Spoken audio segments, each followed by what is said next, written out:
Clyt, or The Bathtub Play, by Elisabeth Giffin Speckman.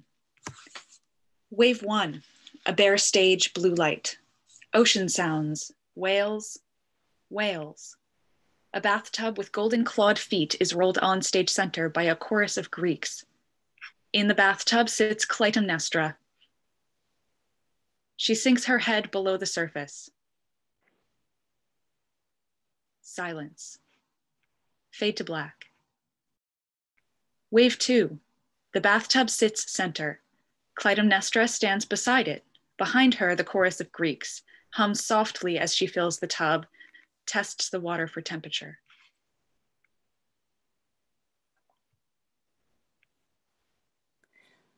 Life begins in water. I mean, not pure water, not 100% dihydrogen monoxide, no, but a kind of water. We start as swimmers, tread the months away in a wide placental sea, growing, gaining strength. She places her hands onto her belly, remembers. I was in an ocean once, a body of water. Agamemnon, still laughing, steps forward. A chorus of Greeks continues to laugh in waves.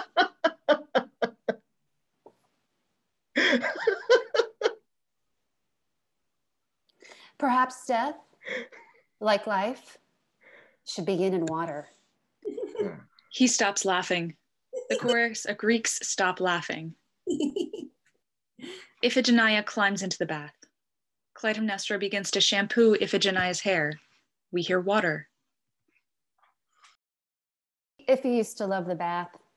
She'd imagine herself as a siren or a mermaid and splash about for hours. She'd stick her head underneath and tell me she heard cities, whole cities, people singing. She rinses her hair. A chorus member brings a towel forward. Clytemnestra wraps Iphigenia in it. A chair rolls on stage. Iphigenia sits as Clytemnestra begins to dry and braid her hair. The phone rings. My sister. Helen steps forward. My sister's in trouble with a man again. Sister. Sister. What's it like to have someone you love inside of you? Clytemnestra is pregnant with Orestes. I'm pregnant with Orestes. What? To have someone you love and love completely inside of you. It's completely overwhelming. Oh. Clytemnestra returns to her chair, but Iphigenia is gone. She braids invisible hair. My husband told me a joke once. What's the difference between artifice and artifice? There wasn't a punchline. She walks to the bath, turns on the faucet. We hear water. Yet. The stage shifts to red. Perhaps we should start from the beginning. The lights change. The chorus of Greeks becomes a whirlpool. We hear time rewinding. Clytemnestra disappears within the tub. The chair disappears. The world disappears. Blackout. Wave 3, a bare stage. The sound of wings beating. Perhaps some feathers fall upon the ground. The chorus of Greeks enters. They turn their backs and hum. Perhaps they dance. The sound of eggs cracking open. 2 members of the chorus turn and step forward, cradling babies. Twins. Twice. Music, a transformation. Clytemnestra, Helen, Castor, and Polydeuces emerges to replace the babies. They have grown. We for forever? Forever. Sister. Sister. Brothers? Brothers. They look for them. Brothers! I promise, brother, I will stand together with you in all you do. I with you, Menelaus, or they dare not call me Agamemnon.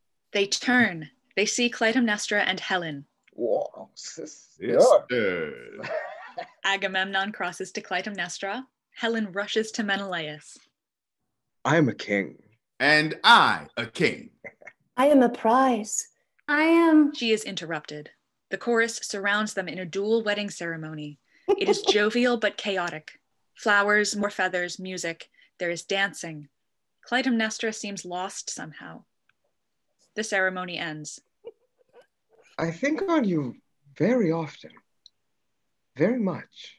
He grabs her chin. He strokes her cheek. And so I am blessed with daughters. And a son. I am an empire. I am a mother. Agamemnon fades into the chorus, who congratulate him on his fatherdom. Clytemnestra stands alone. The bathtub returns, along with an ornate cheval mirror. She looks at herself in the mirror. And I am alone. Wave 4, the bathtub. Sounds of children laughing. Iphigenia, baby Orestes, and Electra play. Clytemnestra watches them. Eventually, they exit. Clytemnestra crosses to the bathtub and climbs in. She begins bathing. At a certain point, it feels like your children define you. Their milestones are your milestones. Orestes got his first tooth today. I knew it was coming. Electra, her first crush on a neighborhood boy. And my Iphigenia, well, we're still waiting for her next big moment. She's been my quiet one, except when she fights with her siblings. And even as an infant, Orestes can pick a fight. Electra is always there to defend him, but Iphigenia takes it personally. He's a baby, I tell her. He's not even a year old, and yet she takes offense. They say that means that she's like her father, but maybe it means she's like me. The phone rings. My sister? What is it this time? And what if I just called to say I loved you? What if you did? I'm in trouble with a man again. Menelaus? Well, What have you done? I'm so sorry, sister. Your sister? My wife. I know. We are going to get her back. Both of you? I owe it to my brother. Helen needs both of you to save her. She's gone with Paris. We have to. Didn't you always say you take me to Paris? We leave in 2 days' time. 2 days. Oh. Clytemnestra sighs. She rearranges herself. She sighs again. She gets out of the tub. The chorus of Greeks help her into her robe. Clytemnestra sits by the mirror. She brushes her hair. Mother, Yes, Iphie. will you? Come here. Iphigenia sits in front of Clytemnestra, who begins brushing her hair. She begins to separate the hair into strands. She is braiding. Mother, Yes? can I ask you something? Anything. Well, because I'm the oldest, because I was your first child, Yes, you're my first. does that mean I'm your least favorite? What? What kind of silliness is that? Because you weren't satisfied with me. You wanted someone else, another daughter. You replaced me. That is not, no. We were so satisfied with you, we wanted another, not the other way around. You were and are perfect. Such silliness. Are you certain? You could never be replaced, Iphigenia. Never. Clytemnestra, I need your help. What is it? Can you please pack for me? Pack for you? For Troy.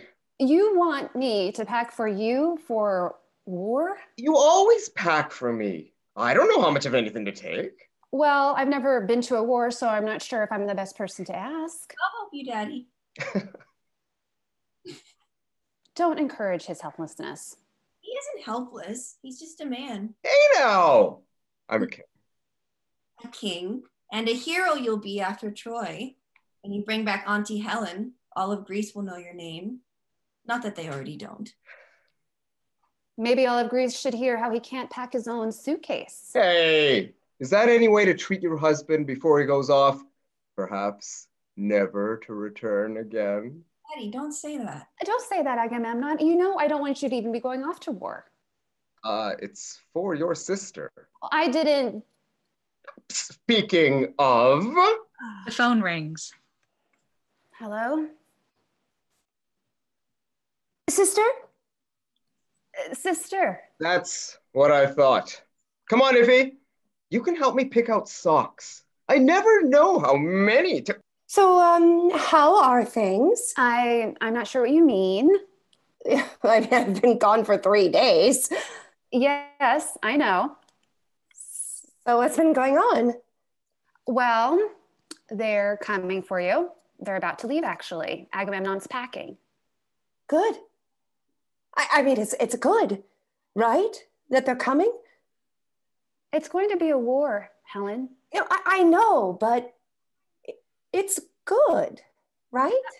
How can that be good? Because it means I'm worth something to Menelaus. You're his wife. Yeah, but he could have another. He wants me back. And that's good. I suppose.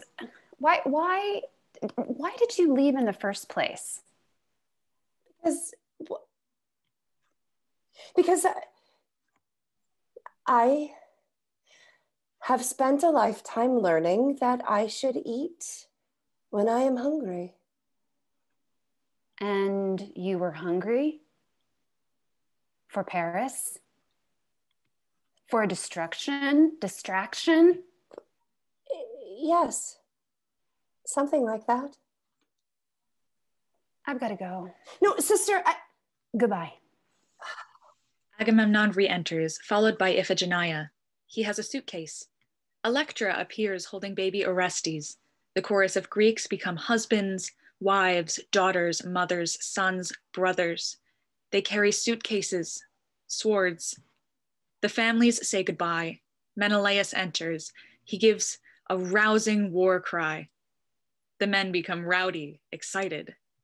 The women stand alone. The men become an army, Agamemnon and Menelaus at the center. They rile each other up.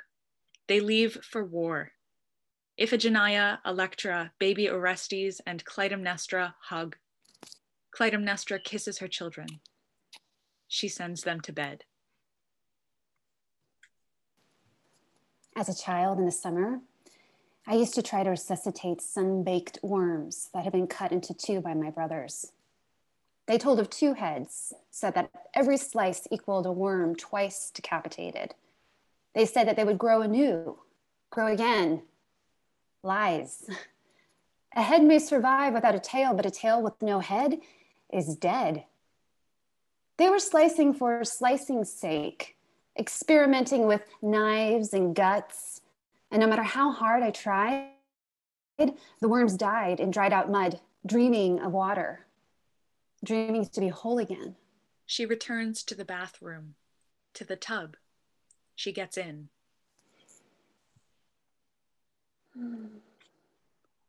I have died 1,000 deaths in this tub. She breathes deeply. She touches parts of herself we cannot see.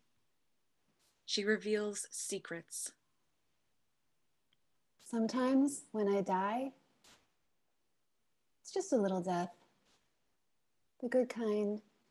She touches. She grows tired. She is not in the mood. She sits.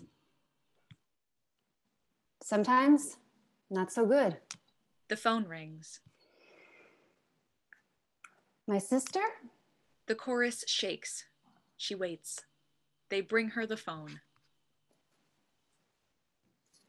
Hello? No, my husband isn't home. When will he be back? 10 years? Your guess is as good as mine. She drops the phone over the edge of the tub. She sinks below the surface. Fade to black. Wave 5. Sometimes at night, I get high on the scent of Orestes. His hair like grapeseed and chlorine and sunscreen. He sleeps and I breathe him in. I put my nose up close, so close I could wake him. So close we are touching. We are kissing, the top of his head and me, and I breathe. She breathes. The chorus breathes. Baby Orestes appears. Clytemnestra cradles him. They climb into the tub together. He falls asleep. A storm begins. How is it that babies sleep so soundly through storms? Iphigenia and Electra wake at distant thunder, but Ori lies in my bed, in my arms, at peace as the earth rolls and shakes. The storm intensifies. The chorus shakes. Mother. The storm? Don't wake up your brother. The sisters sit on the edge of the tub. They wait out the storm. Clytemnestra breathes in Orestes' hair. What are you doing? Therapy. He'd kill you if he ever knew. Don't ever tell. The women laugh. Baby Orestes wakes.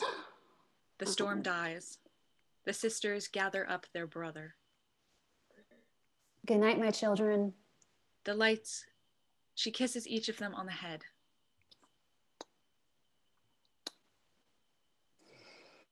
Alone.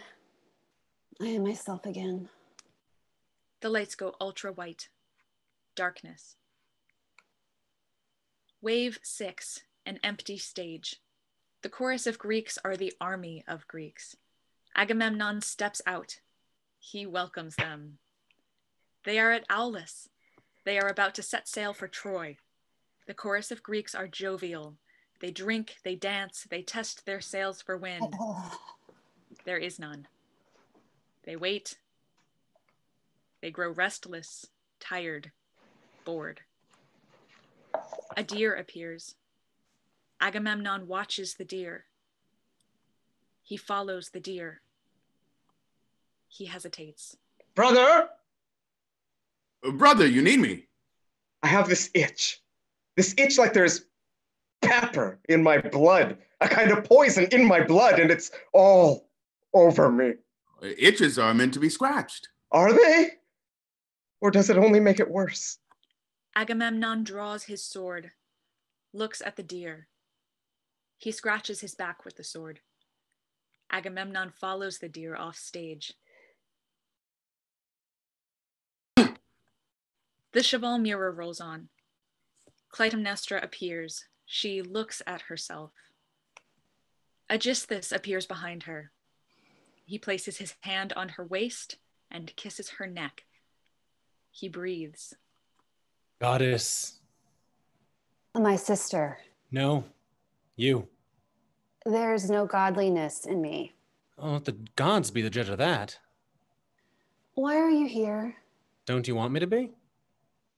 My brother's at war. I know. What is it you want from me? You. Why would you want me? Take a look. They look in the mirror. He touches her. She breathes. Come back another time. When? In another life. There's no godliness in me. I have but this one. He moves to kiss her. The phone rings. Your sister? My husband. Hey. Hi. How are things at home? They're fine. Why? I haven't been away for long, but Do you miss me? I'm a man. You're a woman. Yes. I've got this itch. Oh, I can't seem to scratch it. what kind of an itch? It's in my blood. I can feel it pulsing. I need... Yes? What if it can never be satisfied? You've never not been satisfied, Agamemnon. No, but this is not like... I gotta go. Your daughters are fighting. Mom, Electra's being... Shut up, Iffy! Stop yelling. God, you're such a little tattletale. Try not being a goody two-shoes for just once in your life. Please, girls. I want to know why Cousin Aegisthus was here. Daddy never lets him visit when he's home. He came to see me. What did he want? He and Daddy hate each other. Why does it matter to you? Gods, you think you're so... Girls, stop. Where is your brother? Where is Ori? Will someone please go check on Ori?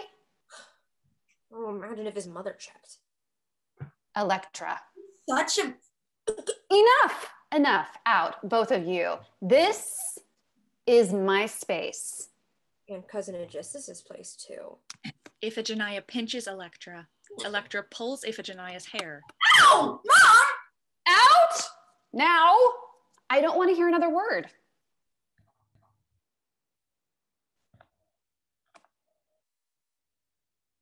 Why is it so hard to find some peace in this house? Deep breaths. She turns again to the tub and runs fresh water. There was this night. I was 19 and newly married to Agamemnon. I was pregnant, I think, but didn't know it then. Not yet. I couldn't sleep. No matter how I lay, it wasn't right. There was no comfort in it. There was a window in the bedroom and I had curtains up, pale curtains. The moon was so bright, it was like a spotlight,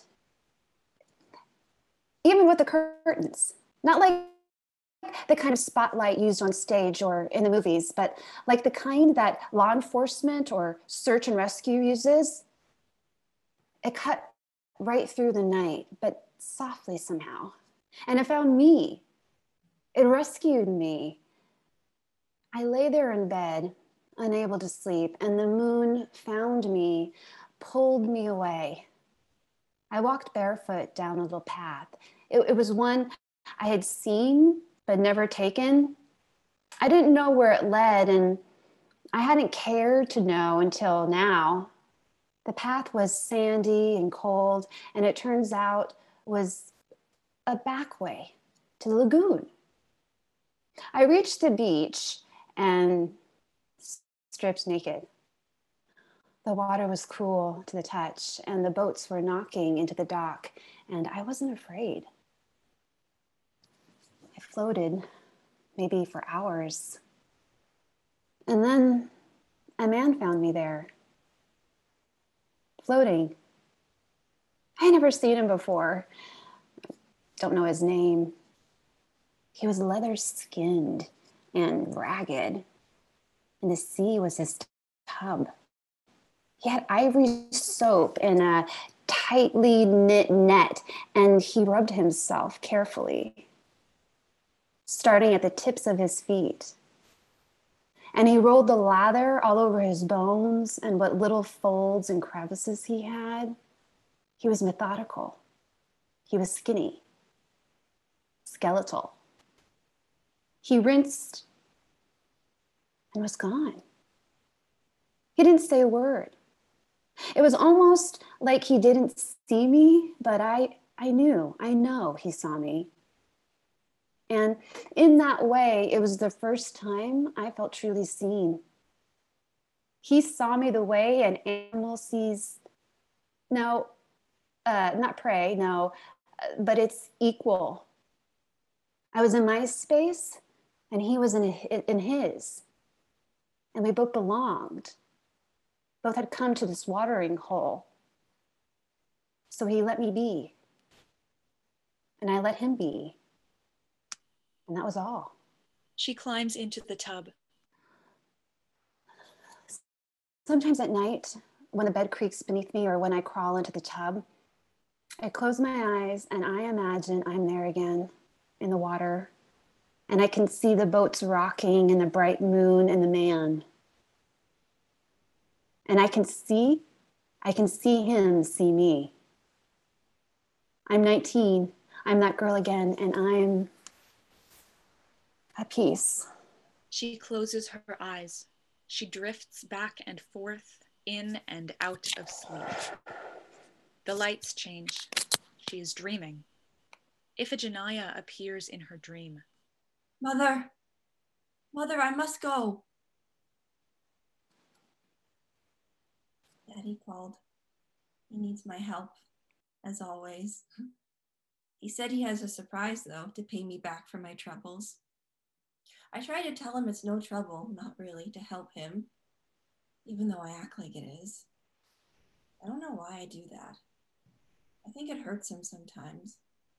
I don't mean to hurt him. Sometimes I feel annoyed, like he needs my help with things that should be easy, things he should know how to do. He should know how to do everything, shouldn't he? When I was little, I thought he could do anything. Maybe that's why I get annoyed. But it's more an annoyance with myself, not him. I'm annoyed that I thought he was something he wasn't. I thought he was someone who could do anything. Clytemnestra clutches at her stomach in her sleep. Storm, hurricane. She is bent over, in pain. The chorus becomes a hurricane. They become a pile of wreckage. The lights flash. Clytemnestra wakes. She is sweating. It wasn't until I gave birth that I started to think a lot about dying. Other people dying, me dying. Death hung over me. I thought about school shootings and car accidents and every way I could never keep my baby safe. I prayed to the gods, but There's no godliness. I became jealous of Helen. She had no children and she'd had no death. Why was it my fate to be the ugly egg, the earthly egg of us two? Helen's not fit to be a mother, but I was made to be a mother. Hell, I mothered Helen. We all did. My brothers and I, we were always looking out for her while everyone else looked at her and she just looked back. I used to look forward to the day that she'd find a man and I could be done with her, done with worrying, with watching over. And then the phone rings. It rings and rings. Even after being answered, it continues to ring. Even after being slammed back on its receiver, it rings and rings and rings. Clytemnestra screams. Ah! It stops ringing. Sometimes I think I'd like to be fought for. Sometimes I think maybe I'd like to start a war. Wave 7. The deer enters. Agamemnon enters. The deer dies. Wave 8. Clytemnestra stands as if in a doorway. She rubs lotion onto her hands, her arms. The neighbors are out again. The husband and wife used to walk together in the evenings, hand in hand, while their children played. I like to watch them. Now the husband is away, so this wife stands alone, watches her children from a distance as they play with my children, and She watches them. She is spotted. She holds a hand up in hello awkwardly. I worry they hate me. The women in town. They hate me for all that's going to happen, for all that's happened. Their husbands leaving, their sons. It's not like we've been super close with our neighbors either. The kids play and I watch. We've never really crossed that invisible divide that separates us. She's a housewife. I'm a queen. What could we have in common? We never had neighbors growing up. We had fences, the occasional gate, but never one where we were encouraged to open. They were there to protect us, the gates, the fence, to protect Helen, and to keep the cows in. Did I mention? We kept cows. We learned to love them as kids. We learned to slaughter them too. Helen used to sing to them. She liked to sing back then. She wasn't made to be a mother, but Helen had a way with the animals. She kept a chicken for a pet for weeks in secret, hid it beneath her skirts, between her legs. Her feet would appear feathered when she walked sometimes. She thought it was a hen and named it something silly. It wasn't a hen, though.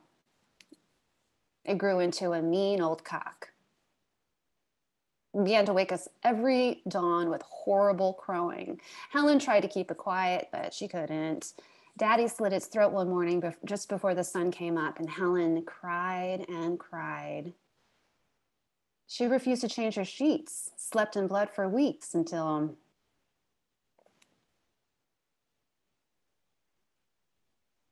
I should call my sister. A phone is brought to her. She dials. Oh, sister. Sister. I've been dreaming about teeth. Whose teeth? Mine. Except they're gone. Well, in the dream, they're gone. They're coming for you. My teeth? No. My husband? And my husband too. Brothers. Do you remember when we were kids? Of course. Do you ever wish we could be girls again? Helen pauses. She thinks. I think, yeah, I think I would like that. I think I would too. Sirens in the distance. Mother? I've got to go. Wait, I'm sorry, are those sirens? Yes. Okay, well, be safe. I will. I miss you. You're the one who left, Helen. The neighbor boy fell from a tree. Oh, is he all right? Sirens I continue. don't know. Why was he in the tree? He was trying to see Troy. Foolish. He's a child. Was Electra with you? She said she didn't want to play outside. She wanted to lament somewhere private over Daddy leaving. Oh. Going and lamenting in private. Where's Ori? Next door still. He wanted to see the ambulance. Hope the boy's all right. I think he broke a bone is all, but there is blood. That scared his mother. Yes. Yes. You better go and get resties from next door. Make sure the boy is well. And if his mother needs anything, what with his father gone? Yes, he's gone to Troy as well. Everyone's gone. Not everyone. She kisses Iphigenia on the forehead, goes back to the doorway and watches as she heads next door. This house is too empty. Too cold. There's no comfort in it. The floor is so bare, the walls. All of Greece has sent their men off to haul my sister home.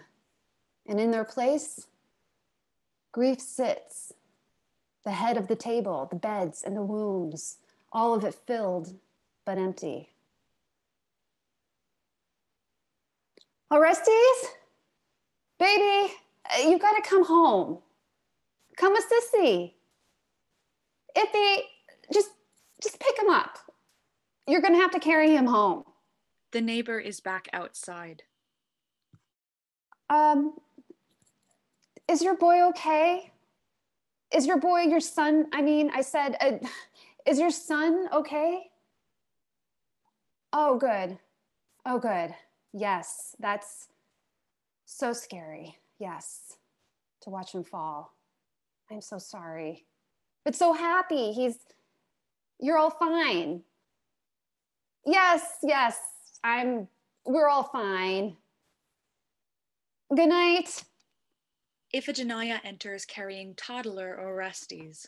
Clytemnestra takes him from her. She holds him close. She sniffs his hair. Deep inhale, exhale. Wave 9. Clytemnestra is cleaning the tub.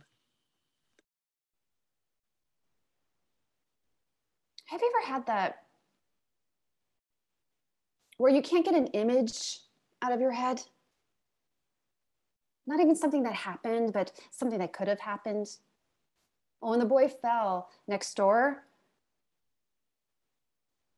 some people hear sirens and do the signs of the cross. They pray for the affected, the afflicted, those mysterious victims, or maybe for the safety of the emergency responders. But I hear sirens and it's like my heart is gripped. I think, no! Ippy, Electra, Ori, where are they? What are they doing? Are they okay?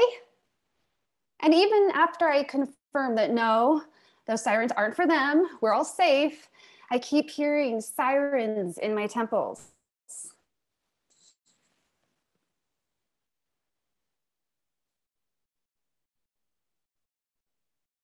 The boy's fine. Children break their bones. It's part of growing up. He'll face much worse when he's older. The mother is lucky he's so young, could stay away from war. From this one, anyways. Wars have a way of, well, happening. Almost like they can't be stopped.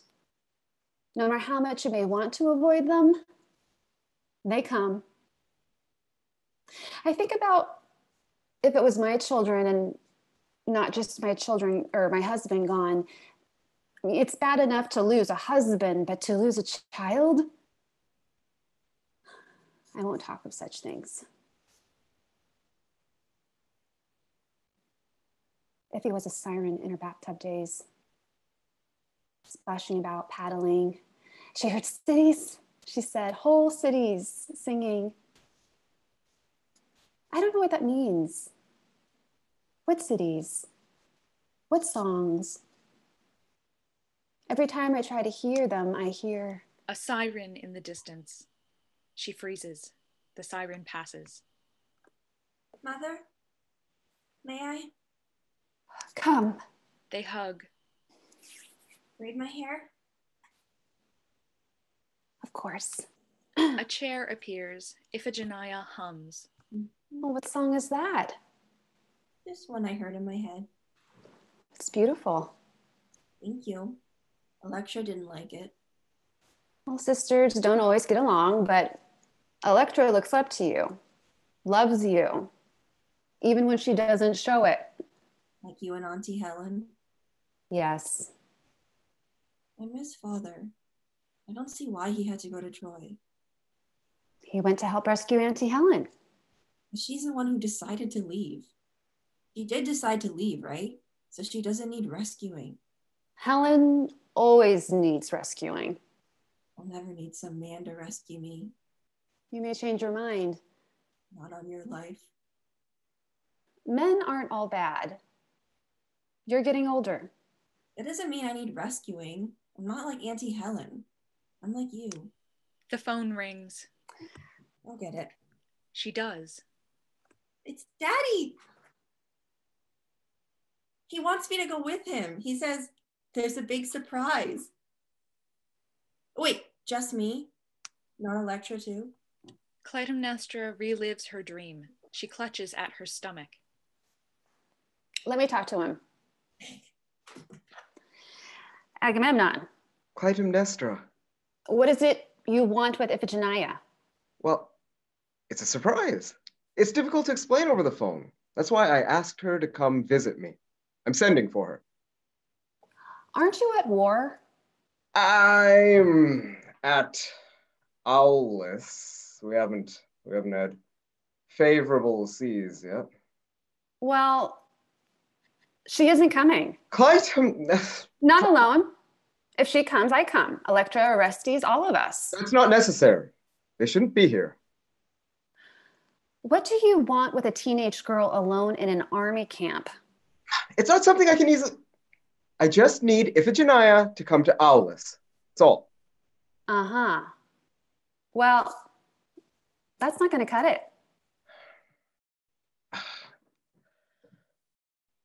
It's all Achilles' fault.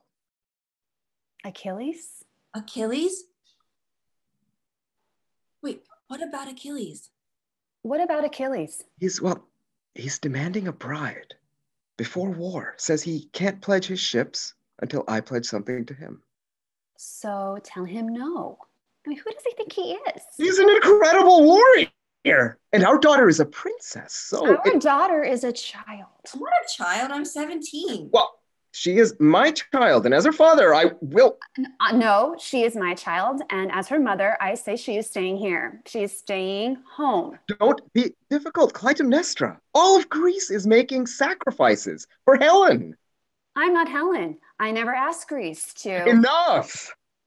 Greece has sent her sons, and you will send my daughter, our daughter. I expect her in the coming days, without delay. He hangs up the phone. He's not sure what to do with himself. He spots Achilles. Hello, Achilles! Patroclus, can we... I'd love to talk. Mother, Be quiet. Let me finish your hair. I don't need...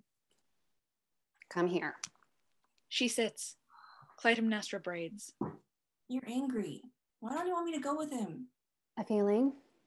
Just a feeling I have. A feeling or a fear? Clytemnestra finishes braiding. There, all done. What about Achilles? I thought you sworn off men. I've sworn off rescuing is all. Clytemnestra stands, looking at the empty chair, the tub. Another siren in the distance. Wave 10, Owlus. The chorus of Greeks have grown increasingly restless. They jostle one another. They jostle and jostle until Agamemnon is jostled, loses footing, and stumbles. He stands, dusts himself off, attempts to play off his fall. Things are not going as planned, but I've got it under control.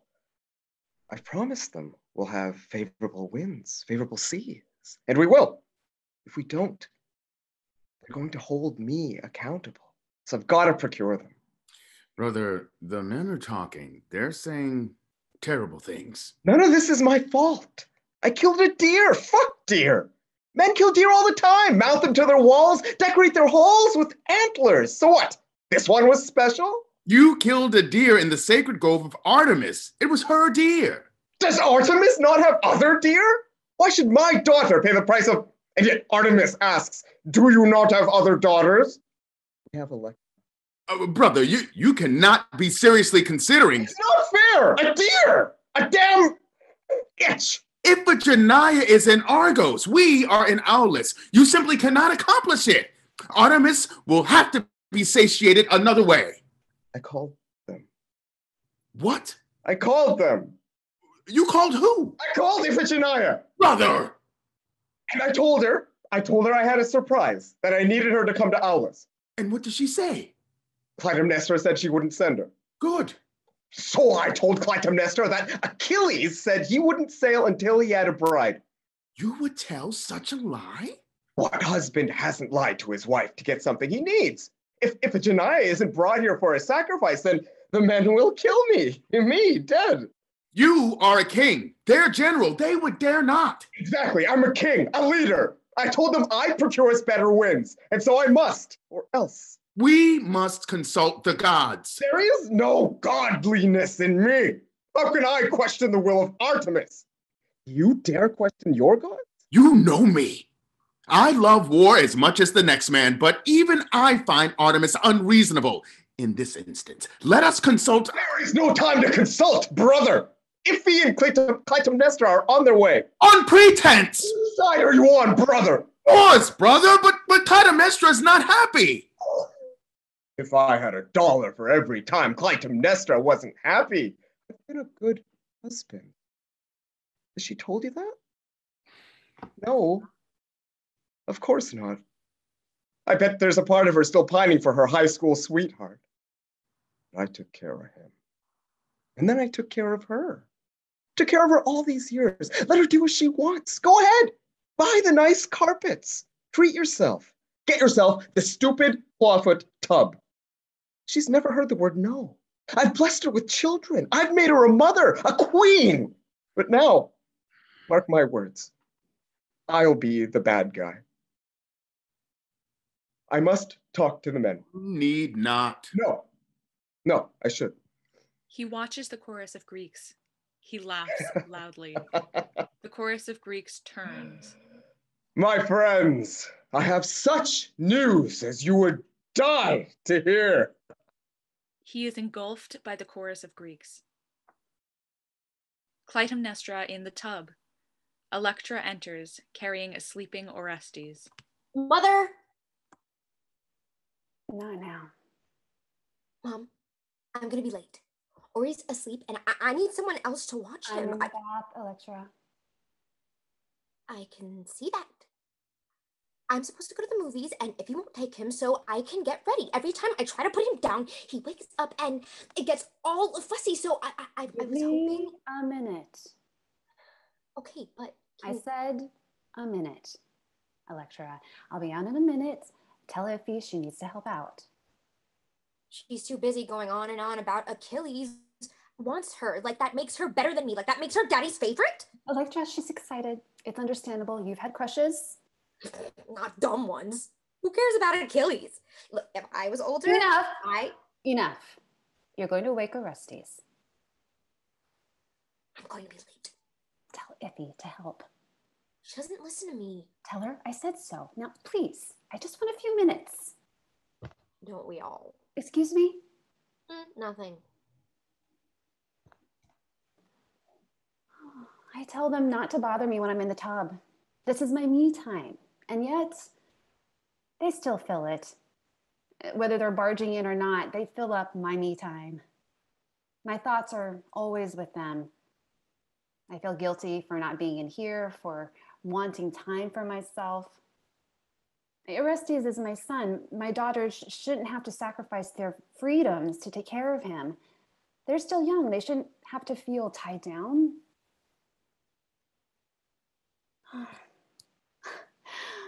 It is hard to picture Iffy getting married. And Achilles? I never pictured him being the type. I mean, sure, he's handsome, strong, rich, brave, but it's hard to picture him demanding a bride. He never seemed, he likes swords. And he's headed to Troy. But I guess that's not such a bad thing. It's not like he'd be around much. That said, no one else is around much. The old men and the toddlers and the lame. If he could do worse. But she's still so young. The timing with the war, it just seems off. I don't like it. Agamemnon almost never calls. And then he's calling about some itch?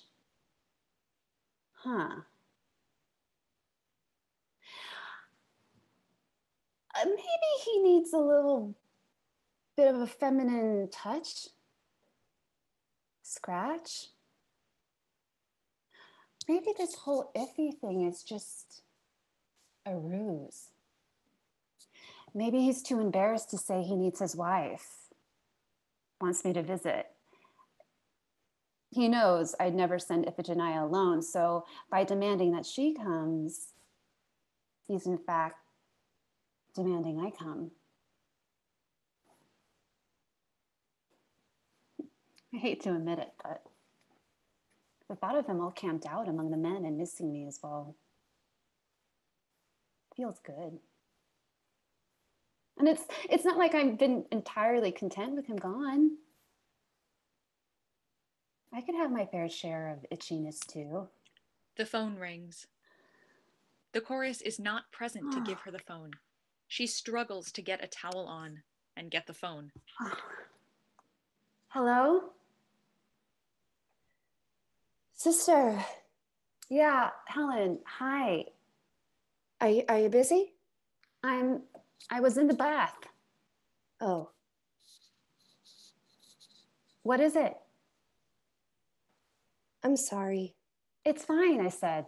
No, I'm called to say I'm sorry. Oh. A noise behind Helen.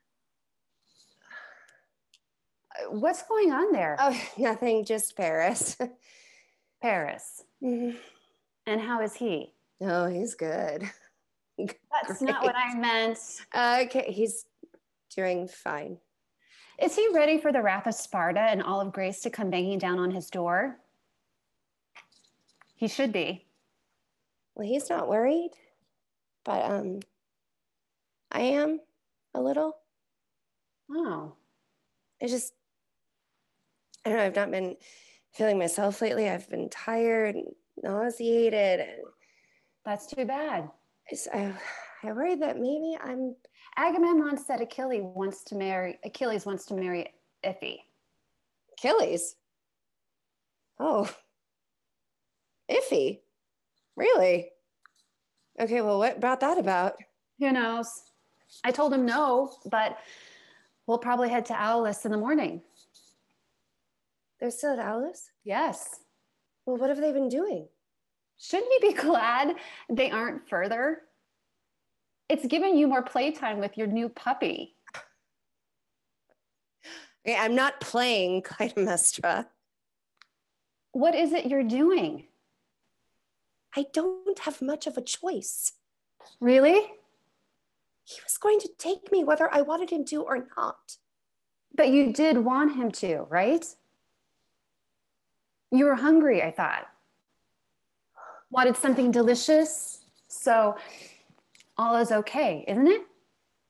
Except for the fact that every woman in Greece lost her man because you dumped your own. Okay, I didn't dump Menelaus. Well, you should tell him that. Tell Agamemnon that. How many wives will welcome back jars of dust because you needed a distraction? Why are you being so cruel? This is who you really are, isn't it? You just love to celebrate whenever I make a mistake. So you admit it was a mistake. But do you admit that you're celebrating? Or maybe just scheming for the next opportunity to tear me down? I think the Greek army has dibs on that opportunity. Okay, good night. I shouldn't have called. No, you shouldn't have. You shouldn't have done a lot of things. And what about you, huh? Have you ever made a mistake? Done something you regret? Yeah. Well, have fun at Aulis. Tell Iphie congratulations for Aunt Helen for me. I hear Achilles is quite the catch. Helen hangs up. Paris appears behind her. He strokes her hair, and she bats his hand away. He looks hurt. He leaves. Clytemnestra screams. Ah!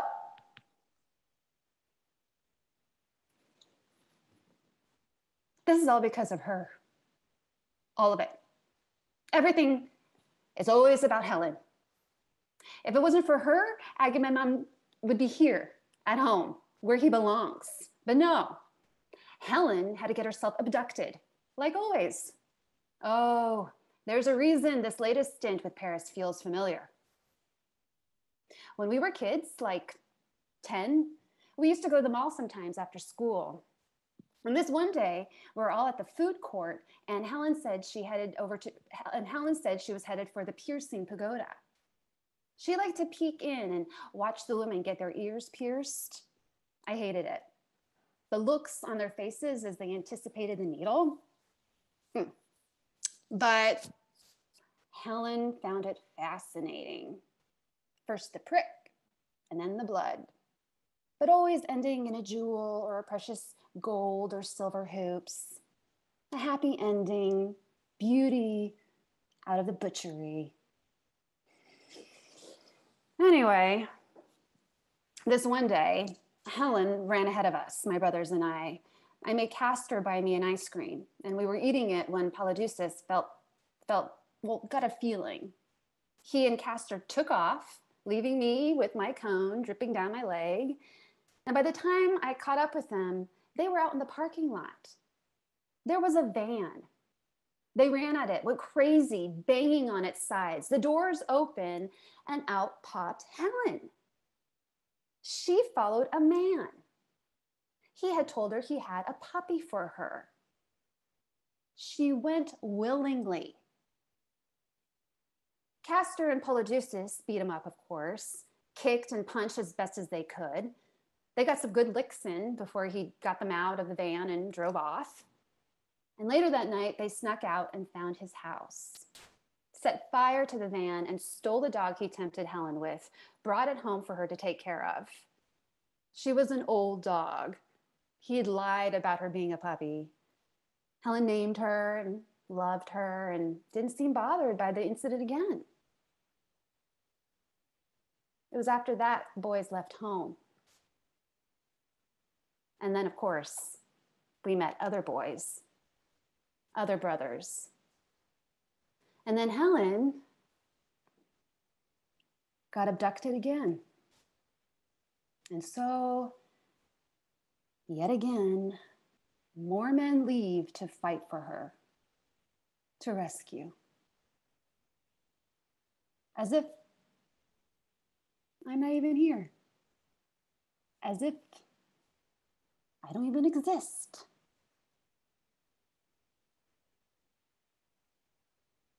I'm done with being left behind. She walks back to the tub. She dunks her head under water and screams. Ah! She emerges wet, angry. Iphigenia, pack your bags. We're leaving tonight. She wipes her hair out of her face. Wave 12. Iphigenia and Clytemnestra enter, carried on the shoulders of several members of the chorus of Greeks. They wear white robes. They are luminous. Agamemnon stands to greet them. He moves to hug Iphigenia, but Clytemnestra cuts them off. Iphigenia will need her own tent. Of course. You should go to bed now, Iphie. You can see your father in the morning. Iphigenia does as she is told. Thank you for coming. You left Electra and Orestes at home then? I saw no reason to involve them. Electra will only mope and attack me for not letting her get married too. Or join the army or something. And it's not like Orestes will know the difference. The staff will watch out for them. Good. I'm glad to know they're home safe. Yes, they're home. And I'm here. She attempts to seduce him. You should get some sleep. I see. I thought maybe you... No? Clytemnestra, my mind is heavy. So let me help you. Let me be with you. Tell me, where's that itch of yours? It's not that kind of itch, Clytemnestra. There is much to prepare for tomorrow. Perhaps... Oh, of course, yes. I should attend to Iphigenia. You know, there was a part of me that was afraid of coming here. I thought you had something up your sleeve. Something I wouldn't like, and that's why you were so strange on the phone. I'd had such bad dreams, see, about Iphie. So when you sent for her... Dreams aren't often real. No, they're not. From the tent, we see the silhouette of Clytemnestra stroking Iphigenia's hair and kissing her on the forehead before the lights go out. Wave 13. Night. The moon is bright. Iphigenia exits the tent quietly. She follows the moon to a nearby stream. She stops, looks at herself. She begins to wade in. The water is cold. Achilles enters, sword drawn. They lock eyes. I heard a scream. Are you all right? Yes, the water's cold. I see. Should I walk you back to your tent? No, I couldn't sleep. Couldn't get comfortable. And the moon is so bright. I imagine as a princess you're used to soft beds. Yes. Can't believe you all sleep on the ground like this. How do you sleep? I'm not sure I'm the right person to ask, seeing as... He gestures at himself, up and walking around. I'm sorry if I scared you. No, you didn't. I just wanted to make sure no one had, I won't. nothing. Not so bad once you're used to it. I'm Iphigenia. I know. I'm... At least, I know. I have to say, I was surprised. Surprised? We've never met. No, we haven't. Not before now, anyway. So I was surprised. There are plenty of eligible young brides, but... I'm sorry? You probably could have demanded a fair share of women. So I guess it was nice that you wanted me. I'm sorry, I'm confused. Confused that I'd be flattered? No, confused about everything. Well, it is happening kind of fast, isn't it? Maybe it's a good thing you found me tonight before the wedding. What wedding? Our wedding. We're not getting married. Now I'm confused. Who told you? My father.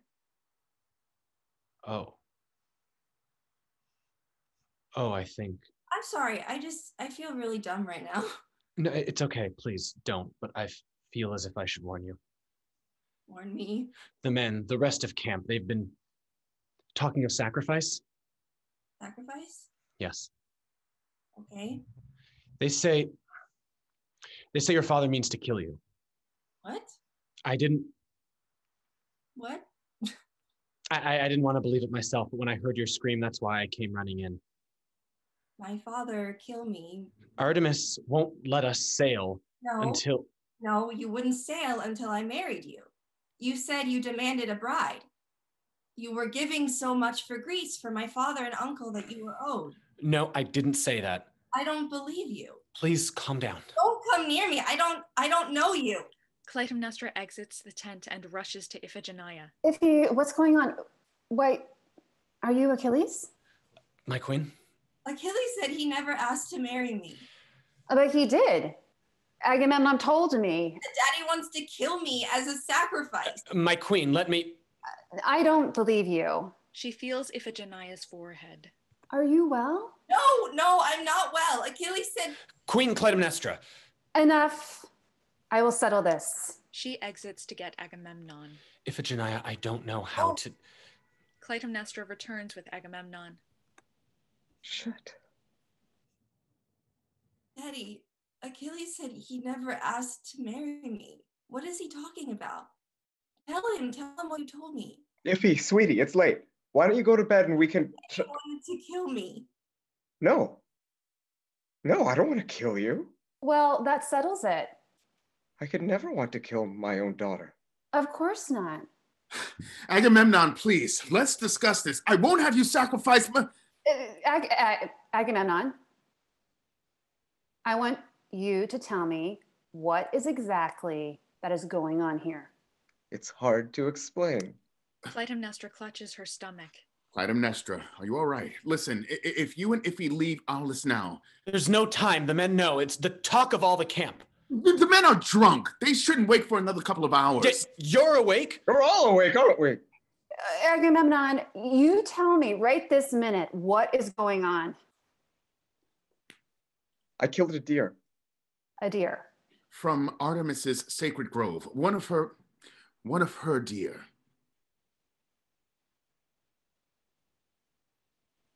It was a mistake. I shouldn't have done it. I had this itch and I wouldn't have done it if I'd known. But you did. You did do it. Yes. And let me guess.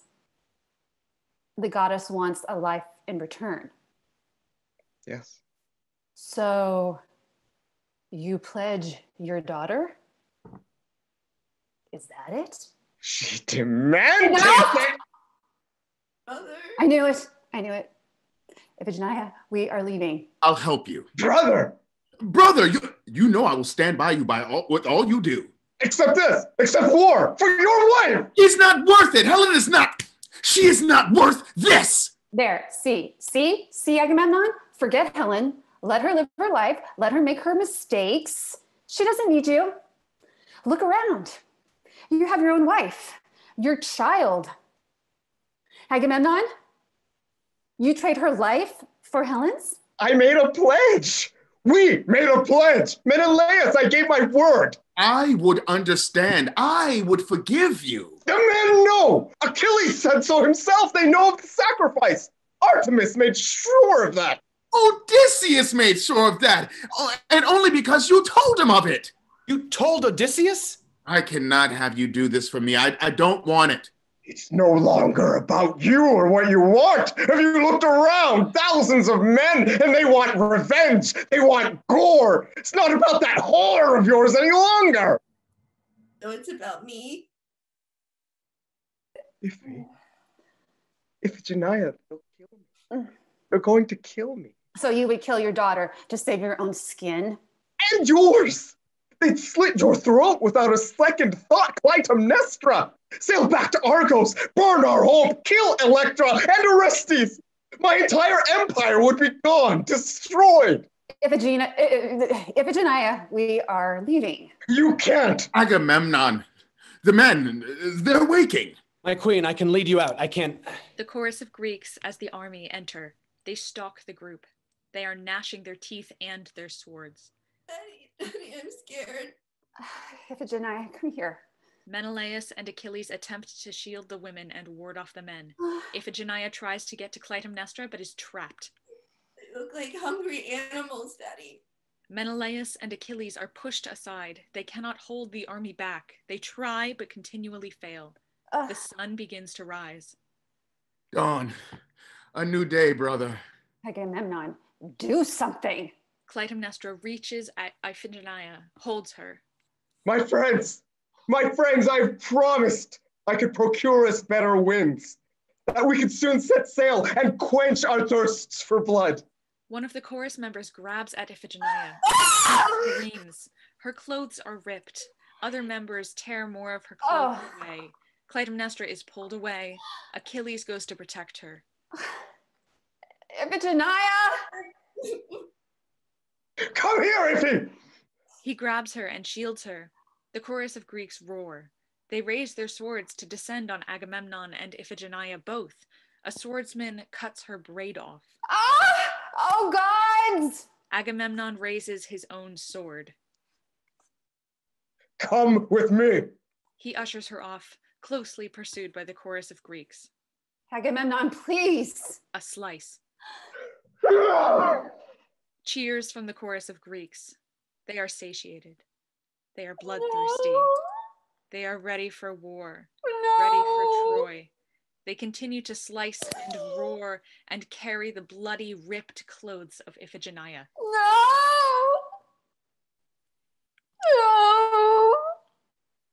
She crawls to the braid. Agamemnon attempts to hug her, but even possessed, she claws at him with her nails, sobbing and scratching ferociously. Does it still itch? Menelaus and Achilles drag her off of Agamemnon. I'll kill you. I will kill you. I'll kill you. Blackout. Wave 14. The bathtub with Clytemnestra inside. Whale sounds. Clytemnestra wails. The chorus of Greeks as a ship sail for Troy. They sail around Clytemnestra as she sobs. She cries. It is an all-encompassing cry. Cyclical sobs, a whirlwind, a tornado, a tsunami of grief, and then the phone rings. The ships sail off. The phone still rings. Clytemnestra does not answer. It goes to voicemail. Hi. So I know you're probably still at Aula celebrating your feast wedding, but I just wanted to call because I'm pregnant. No, I know, me pregnant. I didn't want to believe it at first, but I finally took a test and 2 lines parallel and pink and okay, well, Paris doesn't know yet. To be honest, I'm not sure it's his. I mean, of course we, but I'm not sure the timing works out. And, maybe it's better if it's Middle East since they're headed this way. I'll just, okay, I'll probably just tell whoever wins the war it's theirs, if I'm being honest. And even if I don't know who the father is, I know the baby is mine. My one and only. Oh, Hermione. What do you think of that if it's a girl? I'm sorry, you'll forgive me for being mushy. It's the hormones. Okay, anyway, I just had to tell somebody. And I know you've been mother of the year for the past, 17 years now. So get ready for a little friendly competition, eh? I'm joking. I'm going to need all of your tips and tricks, especially for breastfeeding. I hear Paris. Okay, I've got to go. I love to all call me. The stage turns red. Clytemnestra screams. Silence. Blackout. Wave 15.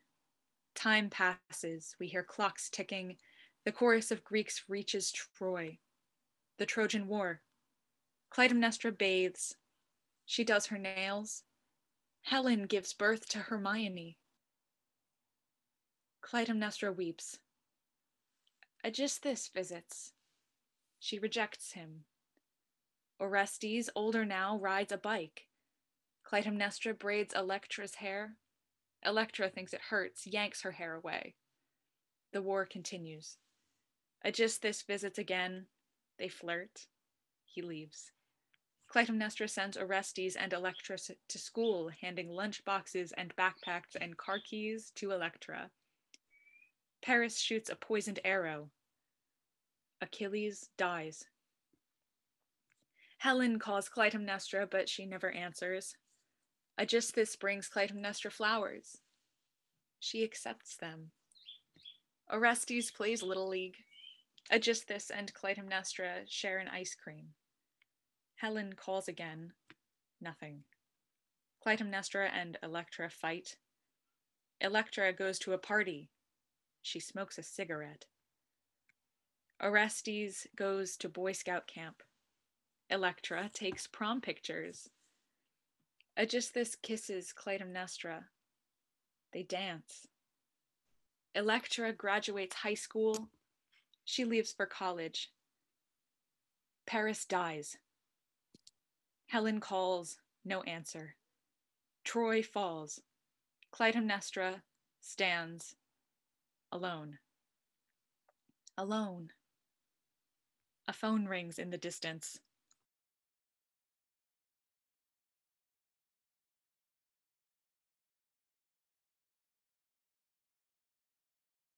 It takes a long time to stop caring, to stop answering when the phone rings.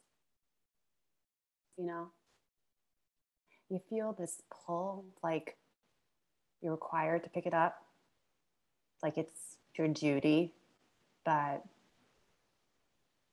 it isn't. It's just not. You can ignore it. You can put it out of mind.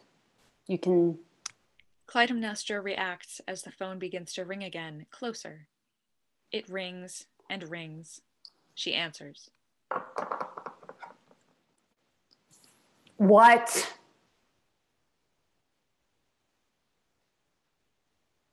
It's over? She drops the phone. It breaks. She smiles. Wave 16, the chorus of Greeks in a curtain of bodies. They hum, they shake, they open and reveal the bathtub. Clytemnestra inside, asleep. They begin to hum louder. She stirs. They hum louder still. She wakes. What was that? Aegis? Is that you? Hello? She grabs her robe. She looks around. My queen. Oh, I thought I heard you, but when I didn't see you. I slipped in. He embraces her and begins to kiss her body. You forget. Never. When I am in the bath, this is my time for me. You aren't in the bath. But I was. This is my space. I need to have space that's mine. Every space is yours. Please stop. The kids are gone. Yes, they're gone, but I need to call them. I should tell them Troy fell. I should tell them their fathers. They'll hear it on the news. It's all over everywhere. It's over. No need to call them. They'll want to come home to see their father. So he'll be welcomed home then? I'm going to call. A member of the chorus returns with a phone. It is noticeably newer. New phone. Well, I had an accident with the old one, and it's time for a change. She dials. She waits. Electra's not picking up. Try worry. Please. He attempts to seduce her. She gives in a little. We need to talk about what comes next. What comes next? You plan to allow Agamemnon home? Allow him? After all he's done, after all this time? The phone rings. Hello? Sister, don't hang up.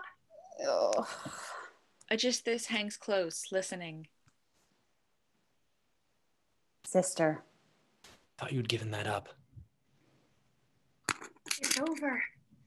I heard. It's all over. The news, I mean. Hang up the phone. Is someone there? No, no one's here. I just thought I heard something. It must have been the TV. Oh, did you see? Yes, Hermione is beautiful. I kept trying to get the pops out of her face, but, well, there's some human interest there. I mean, she's made 5 covers this past year alone, almost more than me. I mean, I worry a little about the exposure. It's like, I want to protect my child, but at the same time, I'm sorry. Sorry. No, I'm sorry. I didn't mean to. You brought up nothing. We're talking about you, Helen, and your daughter, my niece. Yes.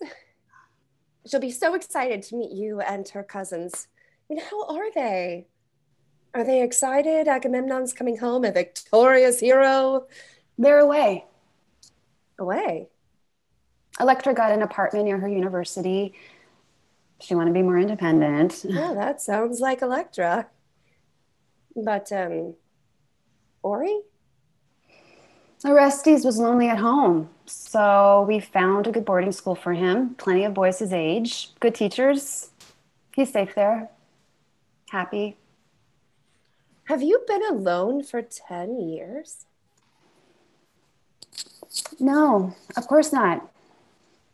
Orestes only went this past semester, and Electra still comes home on breaks to see her friends. But you're alone now. Am I alone? No, I'm not. She waves at Aegisthus to leave. I mean, I am, but I'm not alone. Is someone there? Clytemnestra. It's been 10 years, Helen. Of course. So, what's his name? When are you leaving Troy, Helen? Oh, no, we've left. We're thinking of maybe heading to Egypt, though, before coming back to Sparta. Yeah, but we might not. It's kind of unclear right now what Menelaus wants to do. You know, he's still getting to know Hermione and she him. I mean, she's 9 now. A lot for him to catch up on. You know, it's so strange. It feels like she's been 9 forever. Do you have that? Like, Like, I know she was a baby once and a toddler and so on, but it just feels like she's always been 9. Like, I can't imagine a world in which she isn't 9. God, she's so funny. She loves to play dress up. She's always, she's always just getting into my makeup and wanting her hair braided. Has everyone left Troy? Oh, yeah. Yeah, everyone's gone. Or well, almost everyone. Agamemnon and his ships headed out just this morning, just before us.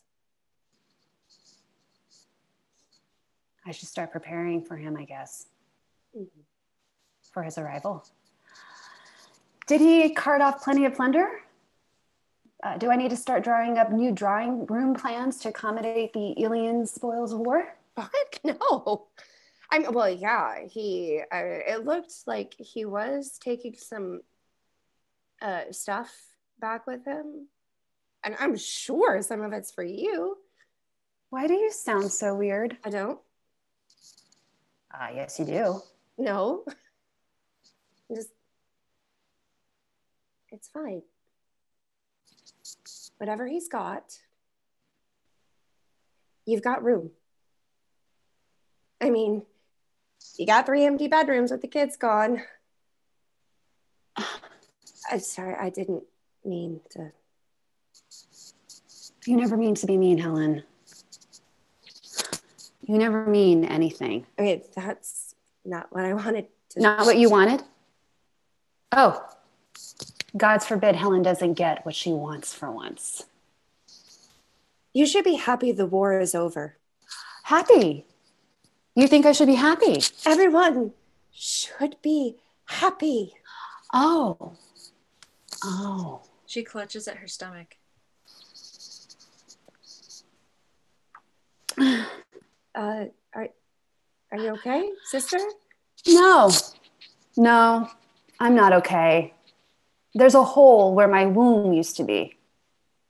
There's a hole, and it's all your fault. Clytemnestra throws the phone. It breaks. You've had another accident? I'll get another one.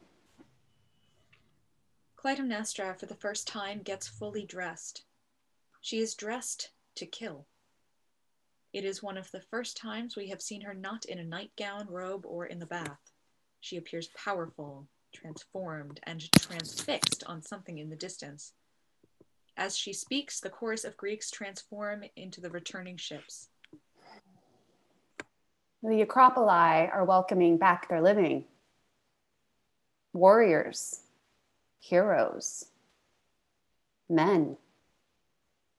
The cities accept the ships without shame. They shrug off the shutters of death, welcome the empty vessels returning with cargo where sailors should be.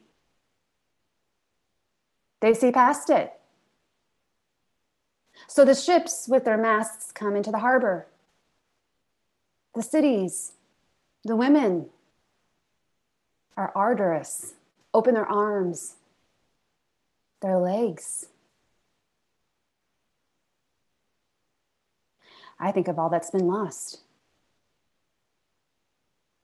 And what of the women still missing their husbands? Their lovers, their brothers, their sons?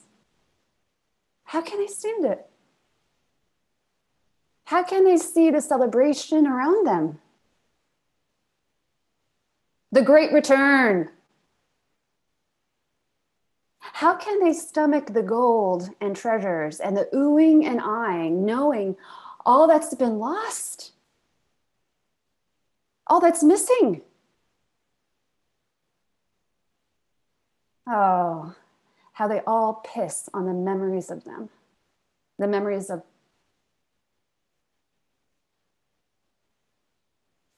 the dead don't come back. Those people should be here. They would still be here if only. The chorus of Greeks are jovial, celebrating returning home from Troy. They cheer, treasures held high. So many cities celebrating, singing. But the song is wrong. Oh, if he... It's all wrong. Widows and orphans stand apart as the chorus continues to celebrate. Clytemnestra vows revenge. Wave 17. Clytemnestra is overseeing the chorus of Greeks. Her staff roll out a red carpet, dust, paintings, etc. The cheval-murer sits to one side. She is preparing for Agamemnon's return. Honey.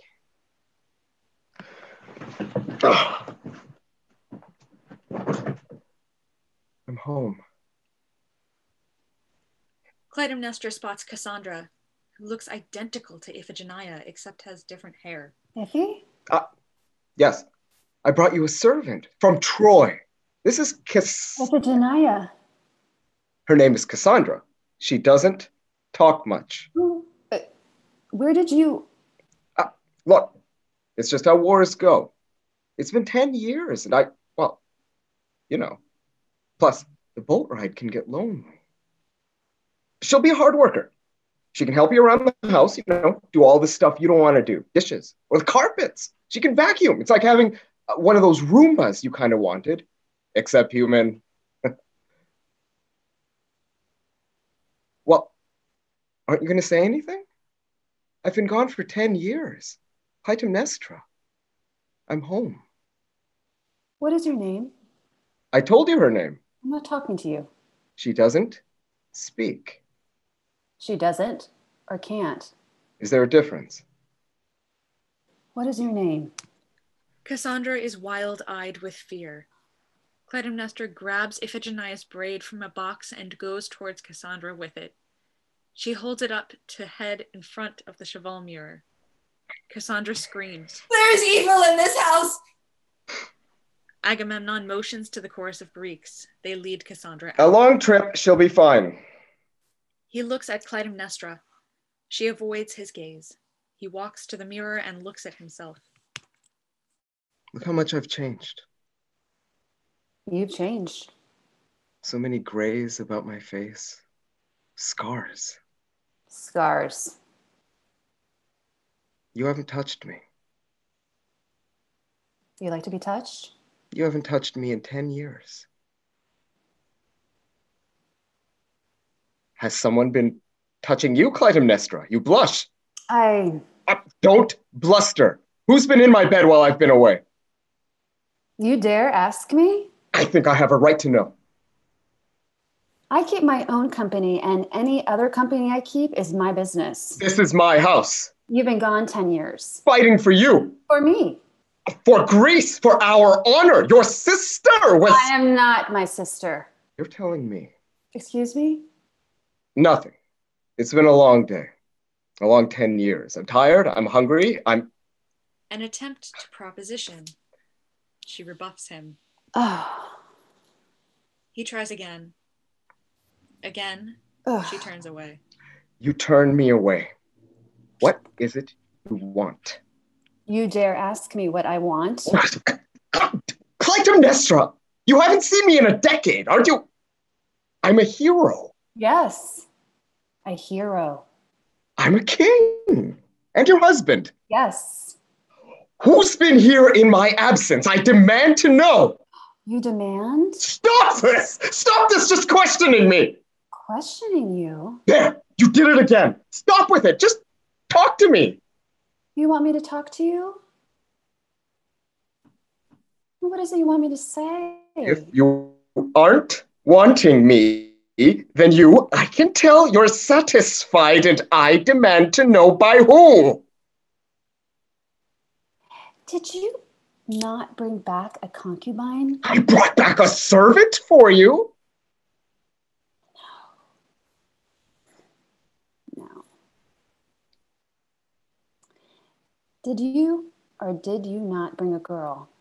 A girl who looks like our daughter, the daughter you killed as a slave for your pleasures? You brought that girl into this house. Did you not unpack and unload her like some tapestry? And you expect me to believe she's for me? Oh, okay. So it's all about Cassandra now. I get it. Clytemnestra, you've never been to war, and it really shows. It's not your fault, gods. No. But you have to understand, things are different in the world of war, the world of men. It's not easy. The last 10 years, we've been fighting, killing, dying to get home, to win peace. You have no idea how many men I've had to slaughter. I have some idea, I think, of slaughter. I want to see the girl again. I don't think that's a good idea. I thought she was for me. A servant? Yes, I said that. Then I want her. The chorus of Greeks shakes. Cassandra is spit out. She is disoriented. She looks up. Don't scream. What became of your parents? Your father? Dead. Clytemnestra. Your mother? Siblings? Villainous. She screams. Clytemnestra, enough! Don't traumatize her! Me? Traumatize her? Get out! Get out! I'm going to get something to eat.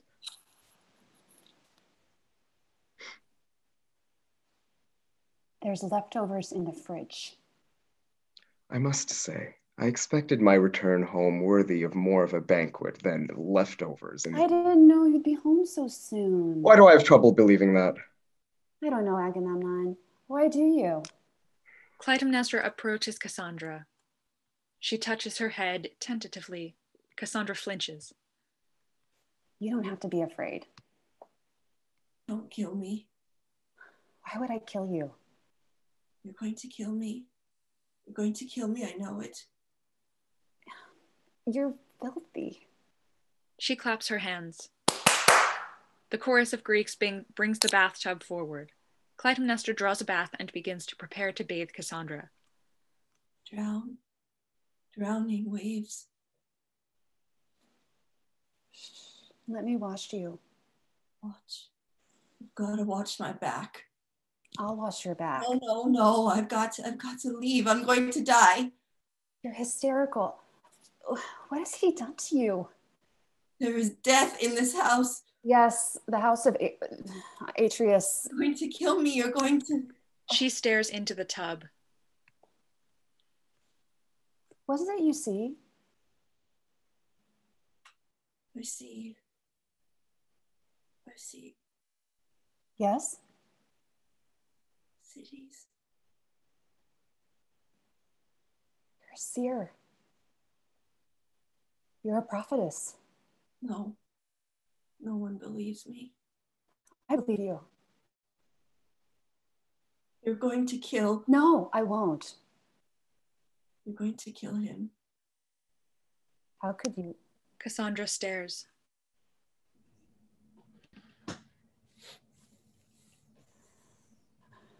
What are you doing here? Who's this? You're not to come here anymore. You forbid me to come? Thought you liked it when I came. Agamemnon is home. The king has returned. A hero. He's no hero. He's no king. I know that as well as you. Do you not think I can rule this land as good as he? He touches her. Cassandra watches. He notices. Hey, kid. Scram. No. Cousins. What? Cousins. Kissing cousins. Killing cousins. What is this nonsense? Who is this? She almost looks like... You have to leave. I have things to do. I thought I was your thing. Get off. So, was I just a distraction for you? A way to pass a decade? Think I'm just some puppy? No, that's not. What was I to you? But a means to an end. To what end, my queen? You have to leave. You know where to find me.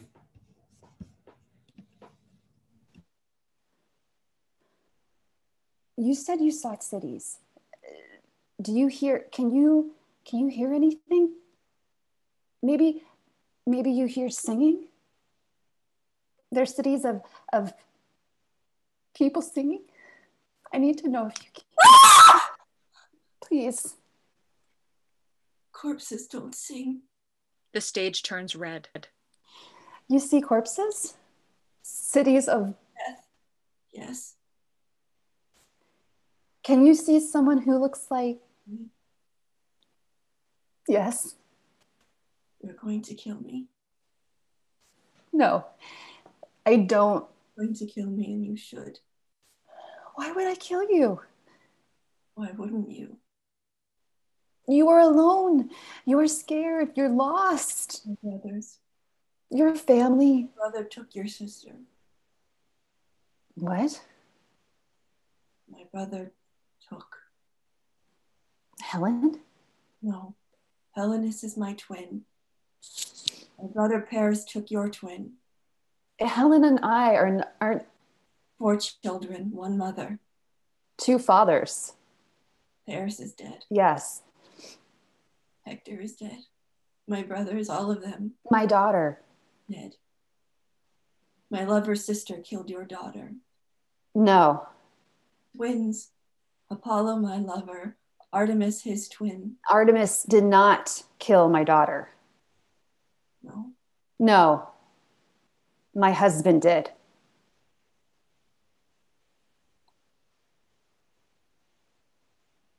My husband slaughtered my daughter in front of me, feet from me. Now you must kill him. Such an act is forbidden. By who? The gods? There is no godliness in me. And so you can. I can. You can. I believe you. The women touch hands, foreheads. The chorus of Greeks shift. They encircle the women. Clytemnestra is alone. Wave 18.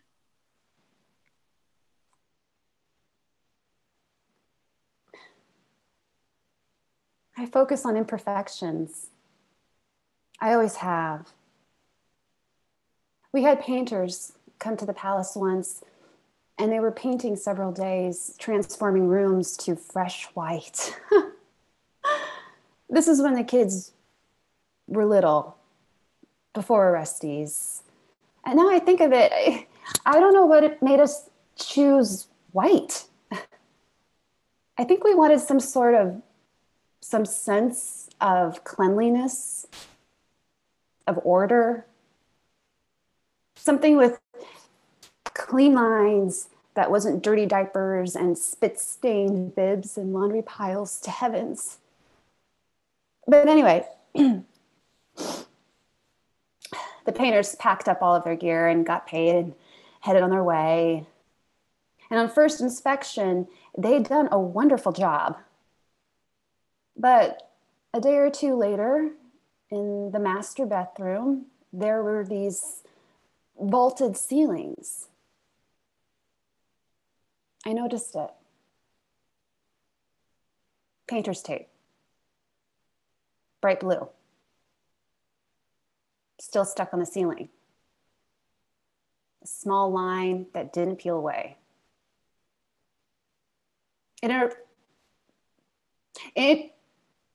It interrupts the piece. It becomes all I can focus on. Anytime I'm in the bath or sitting on, bam! My eyes go right up to it, and it drives me insane. I mean, I get irrationally angry over what's probably just an inch or two of tape. And it's so high. I can't peel it myself. I need a ladder. I tell Agamemnon, and he thinks I'm insane. It's not even there to him. It doesn't even register. So I try to be reasonable. I bury the annoyance I feel. I mean, we pay them to do a job, and They did not complete it correctly, but I bury it. Peace at home is more important, right? Say no to stress. But each time I'm in the bathroom, I get angrier. So I have to dig deeper. And I toss in the little things I can't stand. Create striations of fury. I have to dig deeper and deeper into the wells of my innards, into my womb to bury the rage. I've run out of room to dig. The chorus of Greeks appear. They hum. They watch her. It's time for an exhumation. The chorus of Greeks shakes. Clytemnestra shakes. She opens her arms wide. The chorus of Greeks begin to pull items from her innards. They pull out photographs, bills, broken dolls, key rings, birthday cards, vases, a net, scarves, wristwatches, an apple, birth control pills, tampons, menstrual pads, baby bottles, breast pumps, nail files, razors, a vibrator, meditation tapes, a yoga mat, phones, so many phones, protein shakes, canned food, shake weights, antacid, laundry, jars of seashells, bottles of sand, broken mirrors, a scale, Spanx, books, bras, stilettos, combat boots, hairbrushes, Iphigenia's braid, a roll of painter's tape, and the bath.